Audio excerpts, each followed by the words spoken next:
Salam aleyküm, mənim kanalımın izləyiciləri. Bilirsiniz, xəstələnmək eyib deyil. Xəstələnmək bəlkə də deyərdim ki, Allahın verdiyi nemətdir. Sadəcə insanlar gərək bir-birinə psixoloji baskı eləməyə. Bunun üçün də gərək ailə mədəniyyəti ola, evdə bunu başa salalar. Mən bəlkə 30'a yaxın video çəkmişəm ki, insanların bir-birinə ala bunun gözünə bax, ala bunun belinə bax, mostu qaçıb, nə bilim nə edib. Yəni mən öz başımda bu şeyləri yaşamış insanam. Allah mərhəmət göstərib, yazığı gəlib, sağalmışam, yenə əvvəlki fiziki formamdayam.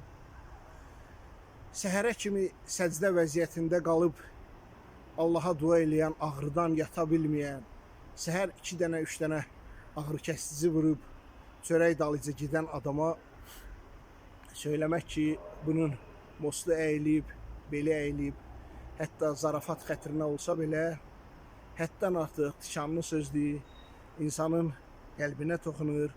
Çünki şükür Allaha ki, narkoman deyiləm, hətta narkoman özü də xəstədir, ona da qayğı göstərmək lazımdır, müalicə eləmək lazımdır. Narkoman deyiləm, bilərəkdən özümü xəstələndirməmişəm.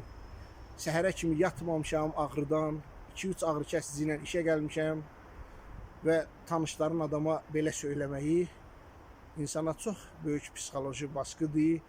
Nə qədər möhkəm olsa belə, mənim videolarıma baxanlar bilir ki, mən elə də zəif adam deyiləm və insanda belə bir sual doğur.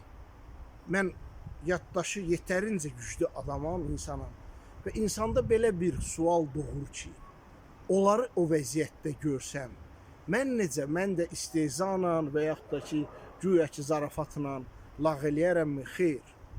Mənim başım o şeydən çəkib, cürbəcür stanoklar düzəltmişəm özüm üçün. Videolarımdan görə bilərsiniz, türkə çarələr filan bəsməkan. Əksinə mən o insanlara birinci Allah eləməsin xəstələnsinlər. Xəstələnsələr mən onlara əlimdən gələn, özümə rəva bildiyim hər şeyi köməklik eləyərəm. Xəstə adamlara yarı zarafat, yarı gerçək, kinayə xətrinə söz atmaq lazım deyil. Bu birinci ailə mədəniyyəti göstəricisidir.